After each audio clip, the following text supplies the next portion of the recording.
po sa ating lahat. Amen. Good afternoon po. Walang Isa yan. nakakaranas ka ng Battery parang natin. kumikilig na naman. Baka po patay. Meron din. Ay, patay nun bro. Nawala ang... Yung isang yung parang Teka muna. Patay yung microphone.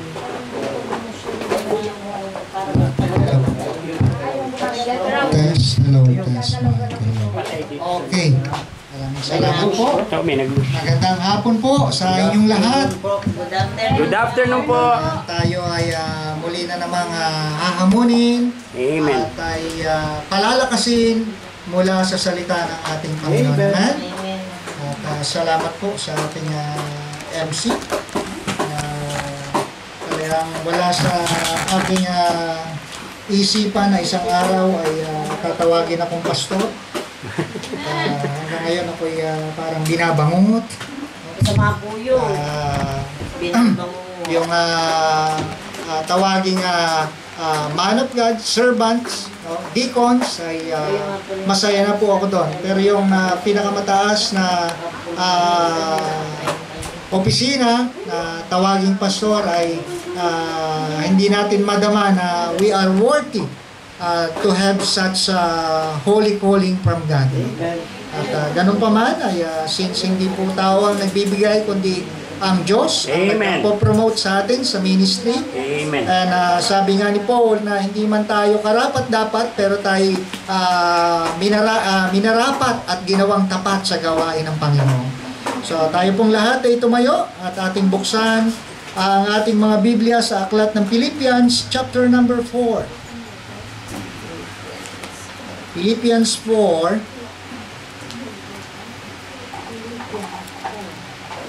I hope you have your own Bibles Amen. to be handed. Philippians 4 in verse number 6. Yan. Kung nyo nakita, say amen. Amen. So which is Be careful. verse number 6. Basahin po natin ang sabay-sabay hanggang verse number 9. Amen. Yan. Kung nyo nakita, say amen. Amen. Hintayin natin ang ating ilan. Ephesians ano? So naghahanap. Philippians Philippians 4:6. 4:6. Alright. So let us read all together now. Be careful for nothing, but in everything by prayer and supplication, with thanksgiving, let your requests be made known unto God. And the peace of God, which passeth all understanding, shall keep your hearts and minds through Christ Jesus. Finally, brethren, whatsoever things are true, whatsoever things are honest, whatsoever things are just, whatsoever things are pure, whatsoever things are lovely, whatsoever things are of good report, if there be any virtue, and if there be any praise, think on these things. Those things which ye have both learned and received and heard and seen in me, do, and the God of peace shall be with you. So tayong lahat ay umuko panandali.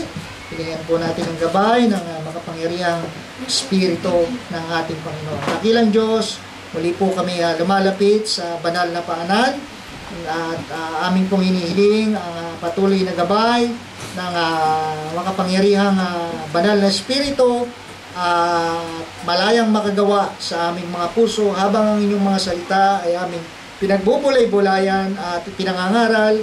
At ganun din po, Diyos, patawarin niyo po kami sa aming mga karumihan, sa aming mga kasalanan, at ang inyong mga salita ay malayang makagawa sa kalagitnaan ng aming pananambahan. At muli, binabalik po namin ang pasasalamat at kapurihan sa pangalan ng aming Panginoong Hesus. Amen. Amen. Makakopo na po tayong lahat.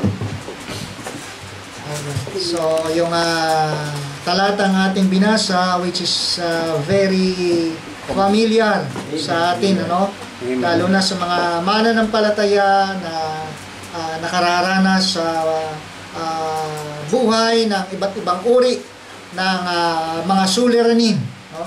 In order to promote us sa ating faith sa ating Panginoon. So may mga stages yan kung bakit inaalaw ng Diyos na tayo ay makaranas ng mga problema, no? So ngayong hapon ay ating pamamagatan ang ating pag-aaralan ay Getting Peace About Witnessing. Getting Peace About Witnessing. So bakit ganito ang tema ng ating pamagat ng ating pag-aaralan ngayong hapon? So bakit nga ba peace?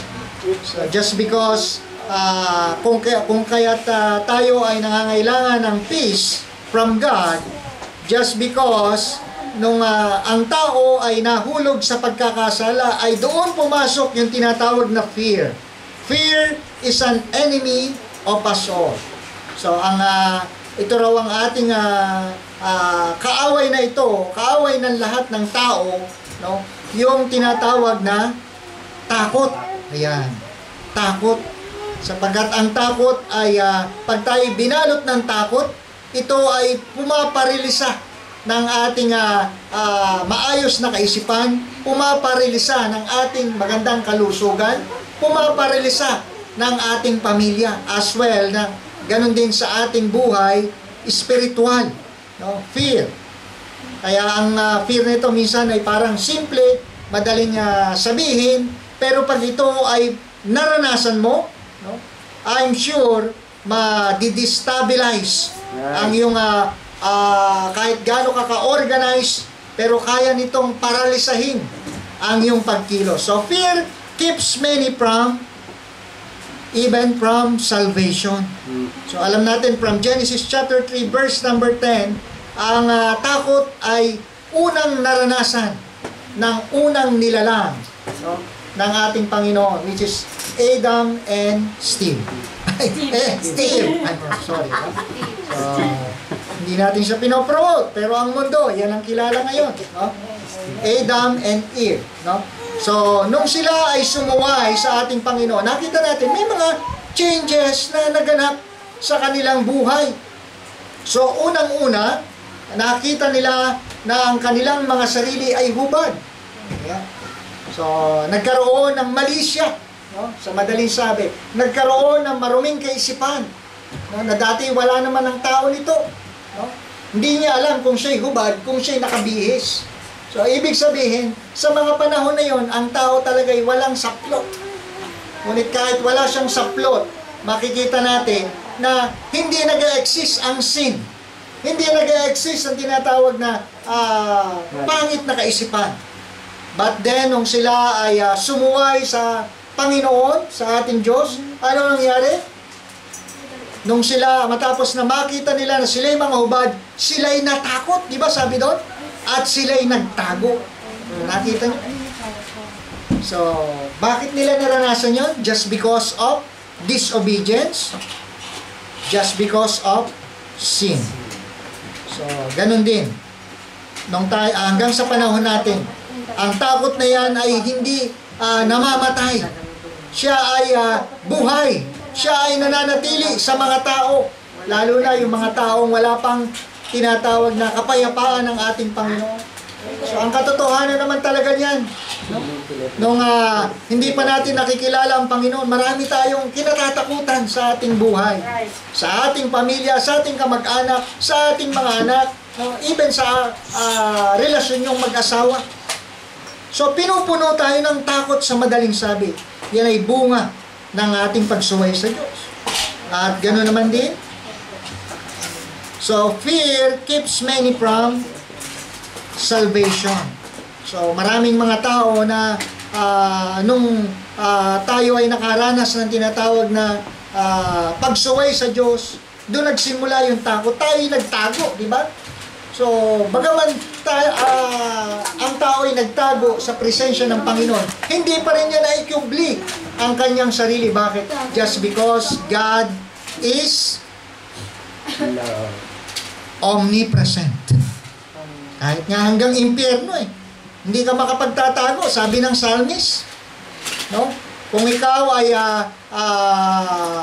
Sabi doon, kung ikaw ay nandun sa kailaliman ng lupa, which is sa impyerno, no?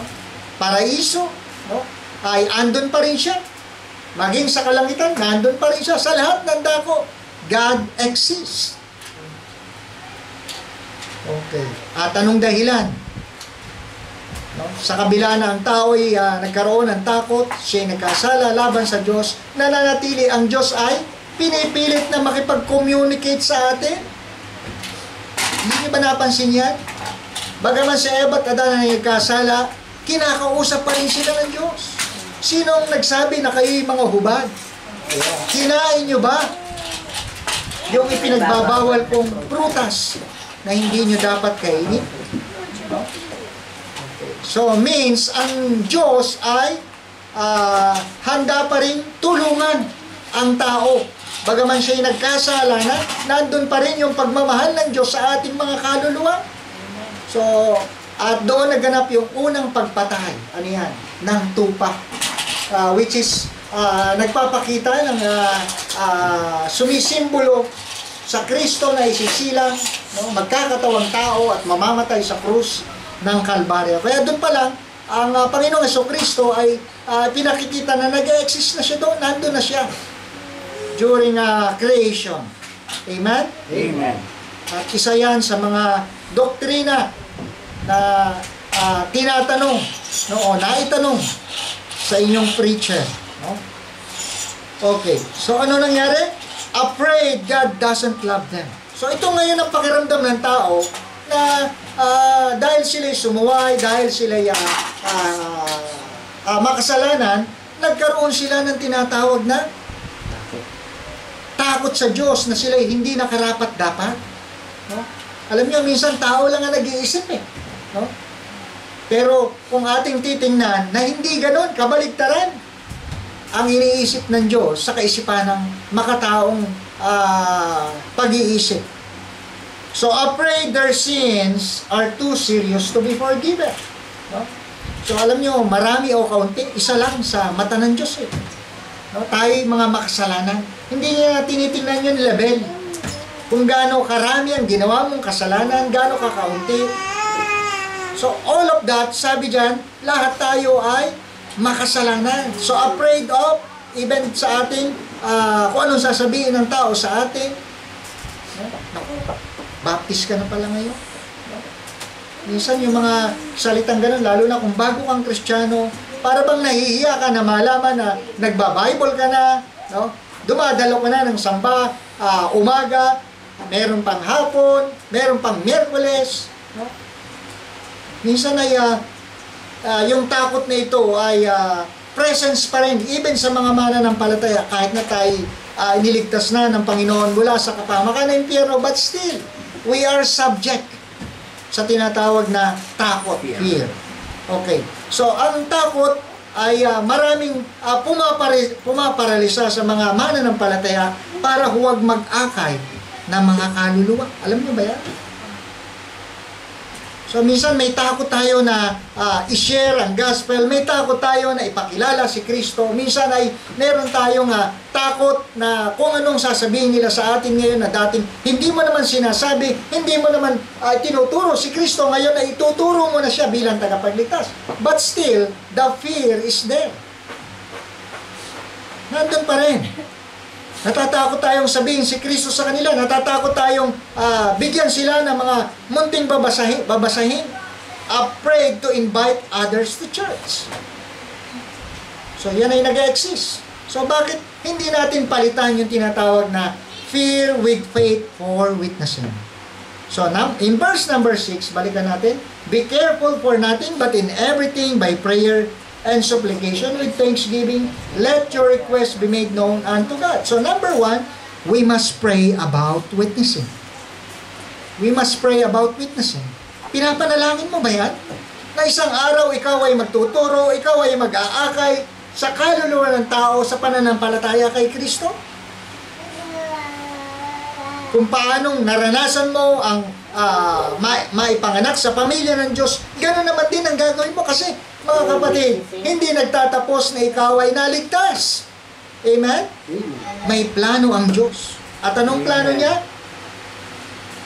Yan ay parang beggar telling.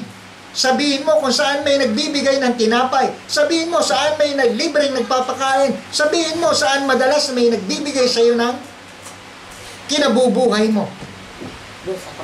Diba proud tayo pagka tinanong, Sis, Brad, saan ka nagtatrabaho?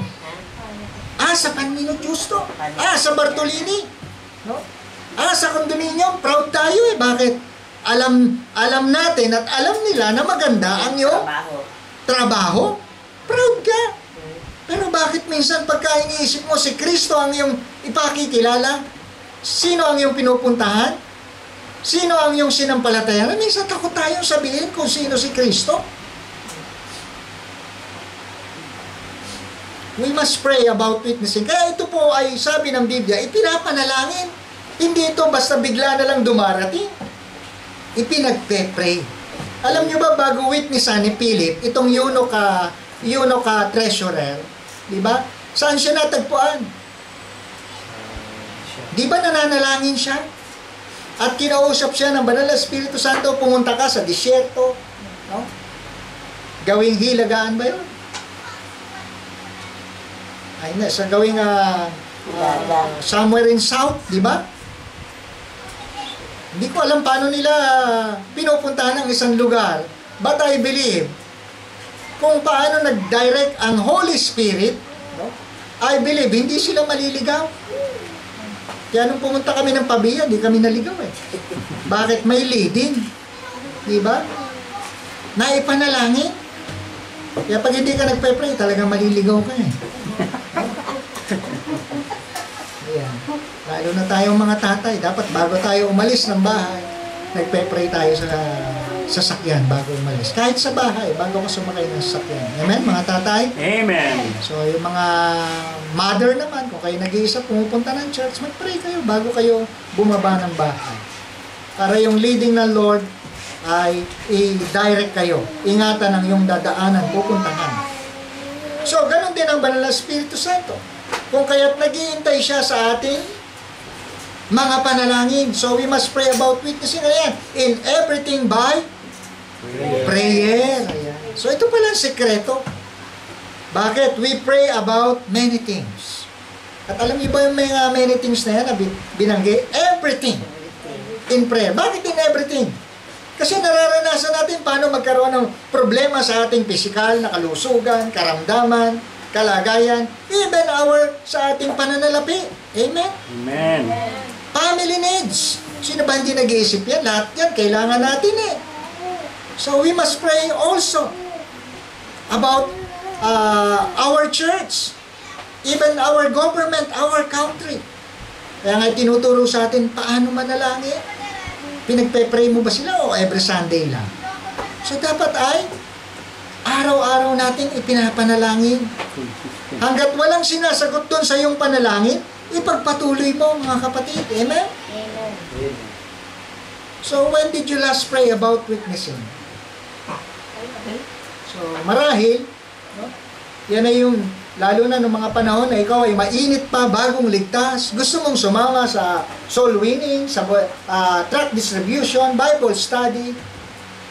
So, nung ako'y bagong mananampalataya, tonto ako pag nasasama ako sa mga Kristiyano. Bagaman hindi pa ako ganun kalago, pakiramdam ko ako'y mabait na rin pagkasama ng mga mananampalataya. Tingnan nyo, pagkasama nyo mga Kristiyano, parang ang babait nyo, di ba? Amen. Totoo naman eh. Totoo naman po eh. No? Kaya nga, ang church ito ay isang eskwelahan din na tayo ay tinuturuan. Amen? Anong dapat sabihin? Anong dapat isipin? Anong dapat gawin? Anong dapat sa buhay natin? Anong dapat natin gawin? So we pray about many things, mga kapatid. Ganon din sa ating pag-aakay ng kaluluwa. Kailan ka nanalangin, Lord? Gusto ko pong makapag-akay ng kaluluwa. Alam mo, pagka natuto ka mag-akay ng kaluluwa, kahit nag-iisa ka, magagawa mo yan. Right? Si Philip nga, walang kasama, di ba? Pastor naman kasi yun. Hindi. Sabi ng Acts, binigyan tayo ng kapangyarihan ng Banal na Espiritu Santo. May power tayo. Amen? Amen. So, pastor lang ba? Hindi. Lahat ng nanampalataya kay Kristo. At sabi ng Matthew, di ba? 28, no? Ibinigay ko ang kapangyarihan sa inyo, no? Sa pamamagitan ng Banal na Espiritu Santo.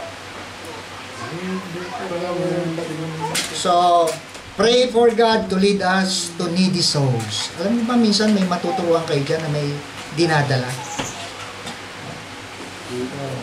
May mga nararanasan sila sa buhay. Kaya yung pag-share, pag-soul winning, ito ay directed ng Holy Spirit. Hindi aksidente. Kaya huwag kayong maghihintay na ng tao na matuturuan. Manalangin kayo ng taong tuturuan. Amen? Kasi pagka nanalangin kayo ng taong matuturuan, no? At silang lalapit sa iyo, hindi. Ikaw ang lalapit sa kanila. At kung meron man inilapit ang Diyos, ganun pa rin. Tuturuan mo pa rin sila.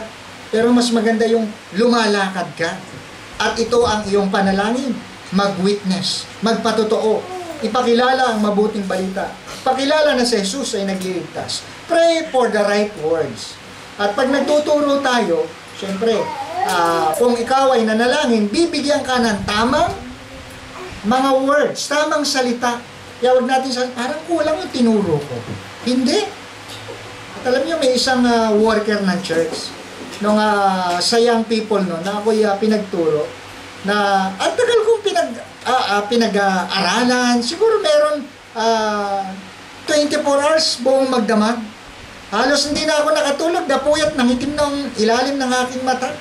Dahil hindi naman talaga ako marunong mag-prepare ng message. Since ito ay sa mga young people, no, young adult, young professional, halos kalibel ko, ay ginawa ko yung makakaya ko.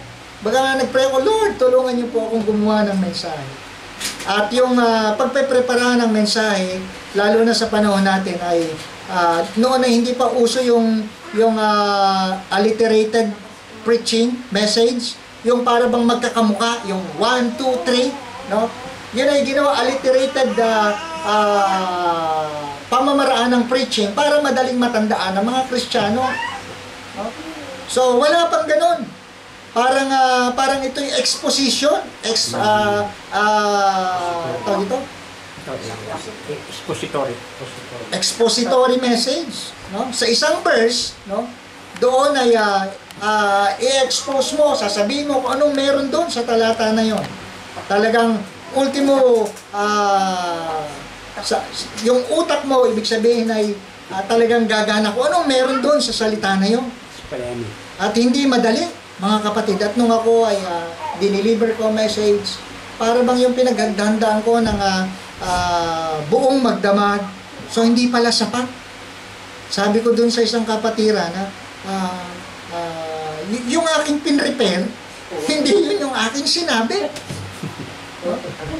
At sabi niya, Brad, sabi niya, walang mali doon sa message na pinreach mo. Kasi ang Holy Spirit naman ang nagdadirect. Amen. Ganun pala yun. Doon ko lang naunawaan na minsan meron ka dapat sabihin na hindi mo nasabi, pero yun ang leading ng Holy Spirit, hindi ang iyong sariling talino. Right. Kasi habang binabasa mo yung Word of God, lalong nakakakilos ang banal na Espiritu ng ating Panginoon. Amen. So, pray for the people to be saved. So, yan dapat ang ating maging panalangin in order to get peace about witnessing. At alam nyo, hindi madali mag-witness, mga kapatid. Bakit? Para ka nakikipagbaka kay Satanas. Pag nag-share ka ng gospel, no? Maraming ginagawa siya para mahadlangan yung pagtuturo. No? Kasi ito yung goal ng ating Panginoon. Bakit niya i-build ang church? Diba sabi doon? And the gates of hell shall not prevail against it. Bakit? Kasi yung taong matuturuan mo, mahahango doon sa kapahamakan ng impyerno. At pag yan ay nasave, wala nang kapangyarihan ang pintuan ng impyerno para sa kanila. Bakit? Yan ay na-born again na katulad mo. Amen? Amen. Number 2, not only we must pray about witnessing, in verse number 7, and the peace of God, which passeth all understanding, shall keep your hearts and minds through Christ Jesus. Okay, number 2, we must have a plan for witnessing. So yung pag-witness pala, ay hindi pala ito isiwasi lang, naisip mo lang, gusto mo lang, kundi ito pala yung may pagpaplano. Paghahandaan ko ang taong ito. No? So meron ka mga planong ganyan para maturuan sila. Sa birthday ko, tuturuan ko tong mga taong ito. Sa anniversary ko, tuturuan ko tong mga kaibigan ko. Sa occasion na ito, gagamitin ko ito para ma-share at marinig nila ang kaligtasan. Kaya nga ginagawa natin, as much as possible, ang ating mga birthdays, gawin natin evangelical. Maraming taon na lumipas sa ating mga buhay, mga kapatid, na sineselebrate natin ang birthday na tayo lang ang masaya, ang pamilya ang masaya. Ang di natin naisip, pwede palang gamitin ito para sila ay maabot. Kasi ang tao, gusto niya, may mga happenings May kainan, no? May mga occasions. Gusto nilang pinupuntahan yun. Kahit malayo, basta may occasion. Tama ba? Amen. So ngayon, may dahilan naman para imbitahin sila. Birthday mo, anniversary nyo. No? Imbitahin mo sila. Nasa gayon, yung pagpaplano mo, napaghahandaan mo ito, at napapanalangin mo. So this text give us a plan for peace. Bakit? Kasi pag pinaghandaan mo, panatag ka na ngayon, ito na, nakaset up na, nakakasa na, ready na. Ang gagawin na lang, i-deliver na lang. Amen? Kaya sabi niyan, be anxious for nothing. Pray about everything. Kaya nga ang prayer, di ba, unlimited. Hindi nililimitahan ng Panginoon, ito lang pag-pray mo yan lang ang kaya ko ibigay. No. Pray in everything. Lahat ng bagay, kahit na ito'y pamilya mo, personal mo, spiritual mo, kabiyak mo, anak mo, kaibigan mo, mahal mo sa buhay, all of that. So, give thanks for God's blessing. Amen?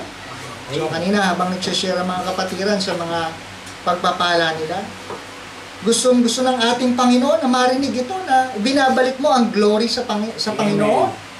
Hindi para ikaw ay magyabang, para sabihin, ako'y may blessing, sila wala. Buti nga. So, hindi ganon. So, kaya tayo nagsishare ng blessing para itaas ang pangalan ng Panginoon. Amen. Kaya yung mga bata, tama yun Matutunan nila na sabihin, kahit ito'y parang ordinaryo. No?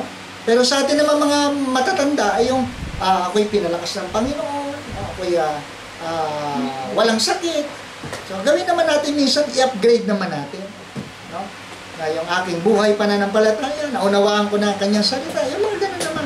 Pag salamat po sa Panginoon, araw-araw, buhay pa po ako. No? So, medyo i-level up natin ang ating blessing. Dahil hindi lang hanggang doon ang blessing ng Lord. Amen? Amen. So, it is right to have a plan. Hindi masama at maganda nga kung may plano. Kasi kung walang plano, para bang kuwang ka, yung pumapana sa buwan. Alam niyo yun? Walang direksyon, walang plano, disorganized. Kaya pag dumating ang isang pagkakataon na dapat ay maipresent ang gospel, hindi natin maipresent. Bakit? Kasi walang plano. Sayang, ba't ba hindi ko naturuan mo? Kasi hindi mo naman pinlano. Hindi mo rin pinag-pray. Pero kung yung tao na yung dumating, alam mo na gagawin mo. Amen? Amen. So, yun ang kagandahan na meron kang plano.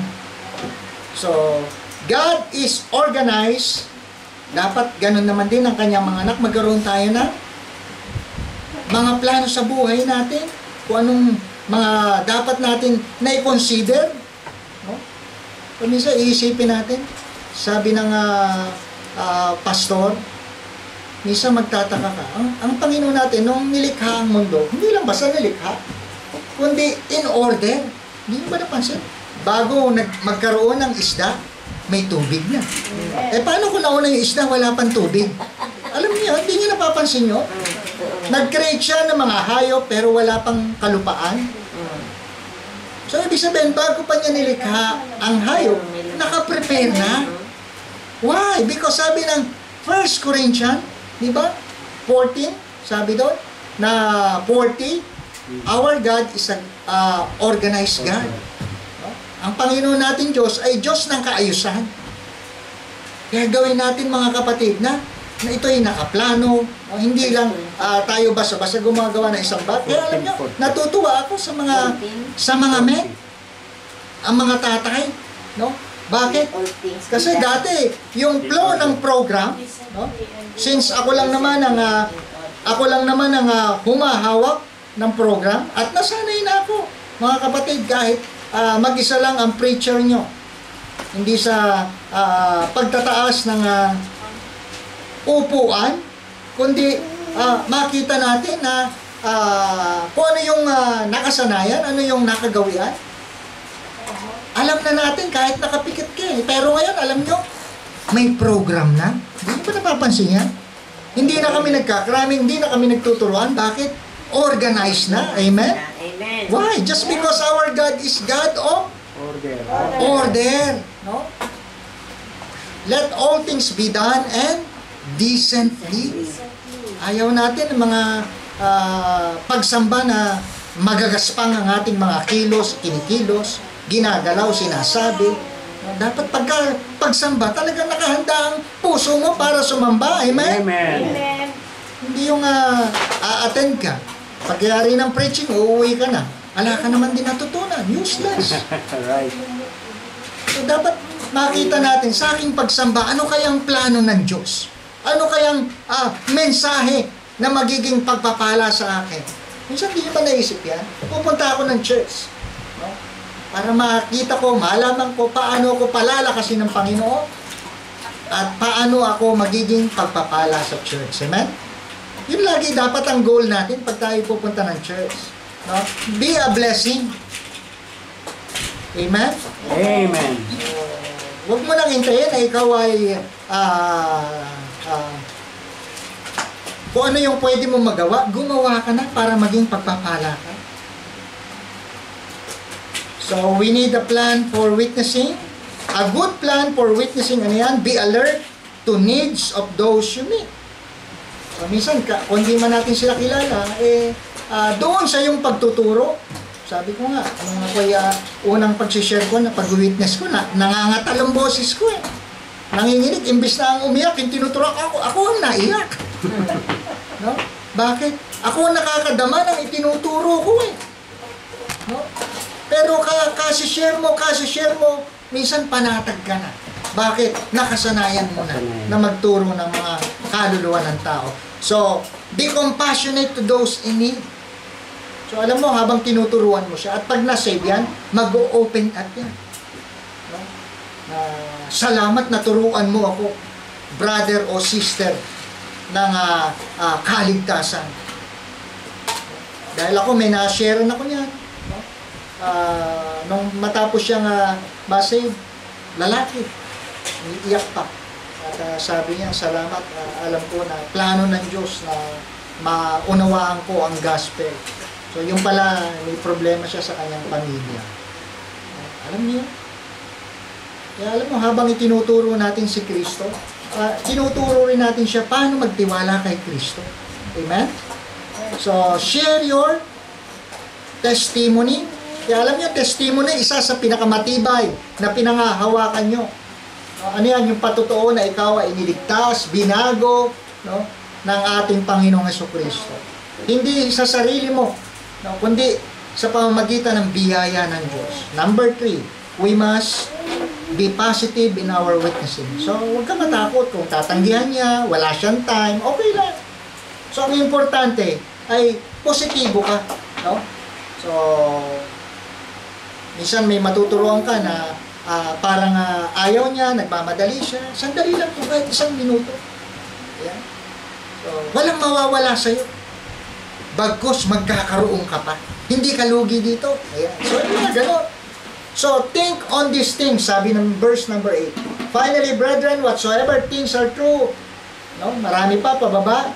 Think on these things. So, kaya pagka nag-witness ka, positive ka. Matigas ang ulo niya.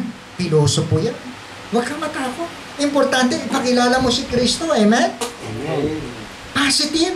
No? Isipin mo raw ang lahat ng mga bagay na magaganda na ito. No? Bakit? Pagka naligtas yan, no?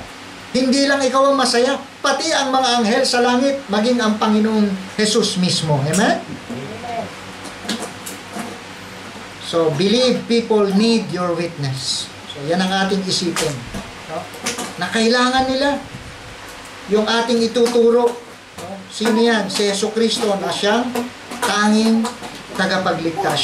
Siya ang tanging daan. So, trust God to produce fruit from your witnessing. Siyempre, tatandaan natin sa pagtuturo ng mga kaluluwa ng tao, hindi tayo ang magliligtas. Amen. Hindi yung galing natin sa pag-memory verse. Ayan, kanina, memory verse. May mga nangongopya, may mga matalinaw. No?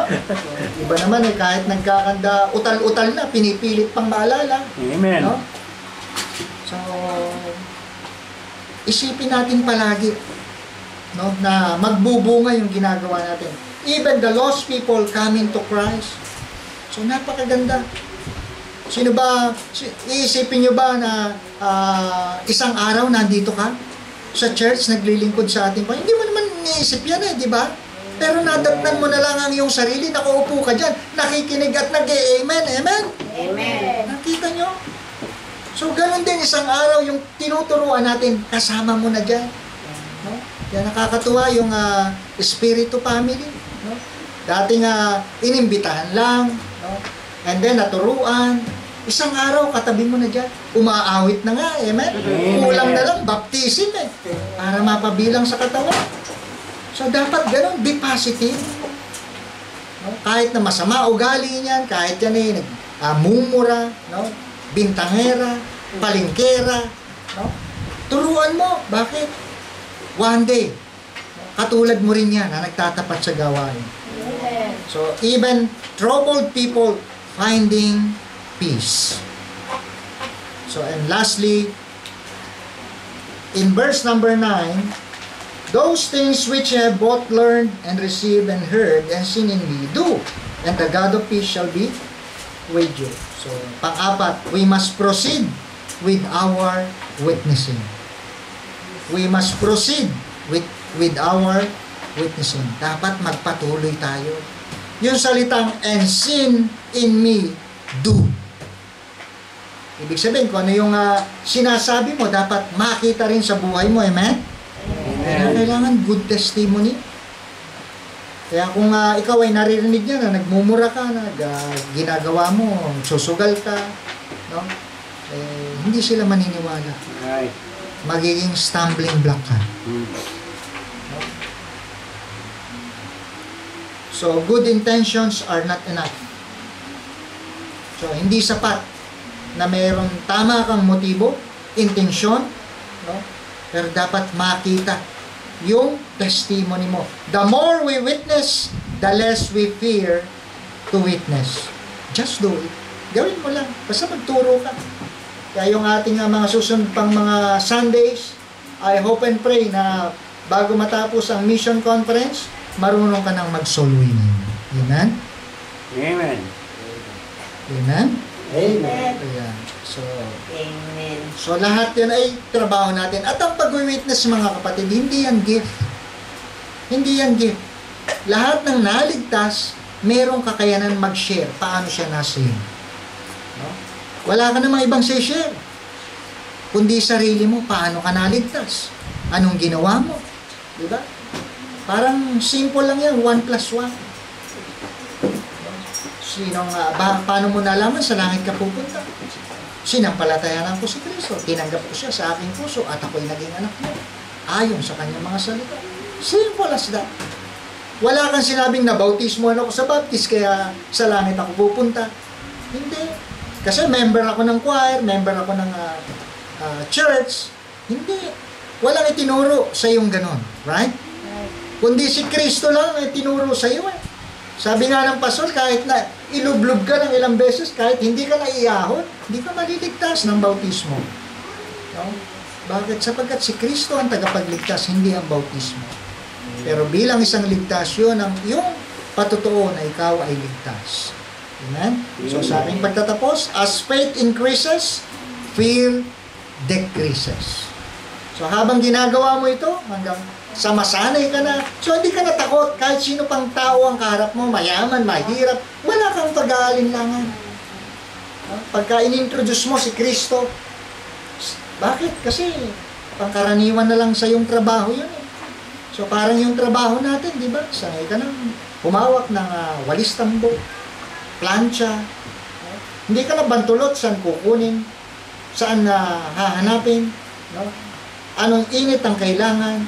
So ganun din ang pagtuturo, pagsa-soul winning. Hindi ka bantulot, alam mo eh. Pero pagka hindi mo alam, kahit na alam mo yan ay plancha, at hindi mo naman alam gamitin, useless. Right? So, ganun din ang pagiging Kristiyano. Pag hindi tayo nag-aakay ng kaluluwa at hindi mo ginagawa, useless. So, ang tawag doon ay complacency. Okay na sa'yo, yung nakaupo dyan, nakikinig, umaawit, kumakain, nagbibigay. Pero yung mag-akay ng kaluluwa, yan ang isang gawain na hindi mananakaw sa'yo. Hanggang sa kabilang buhay, meron niyang gantimpala. Nandun pa rin yan. Bakit may bunga eh? May reward eh. Amen? So, tayo pong lahat ay tumayo. So, sa ating pagtatapos, obedience in witnessing brings peace. Let us all stand. Let us pray. Dakilang Diyos, muli po kami nagpapasalamat sa hapong ito na kami po ay muling hinamon na ang inyo pong mga salita. Tunay nga po na ang pagtatanim at paghahasik ng binhi ay hindi po madali, Panginoon, sapagkat kinakailangan bungkalin ang lupa, patubigan ang lupa at bungkalin. Maraming proseso, Panginoon. As we have heard this afternoon, Panginoon, ganun din ang pag-aakay ng kaluluwa. Hindi madali na turuan ng isang naliligaw, Panginoon. But we need to witness. We need to have plan. We need the leading of the Holy Spirit.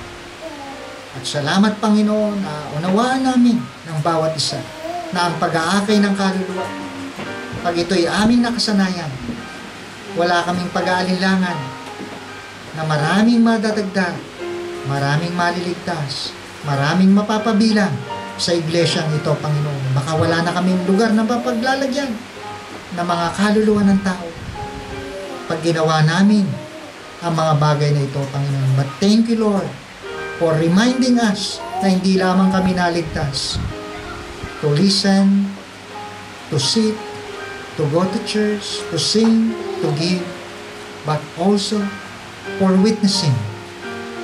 Pakilala ka, Panginoon, bilang aming Panginoon na nagligtas ng aming mga kaluluwa na minsan nakatakdang mapahamak sa apoy ng impyerno. But thank you, Lord, for your grace. May mga tao na ginamit ka upang aming makilala ang tunay na Panginoon at tagapagligtas ng aming mga kaluluwa. At ngayong hapon, habang lahat na kayo ko nakapitil,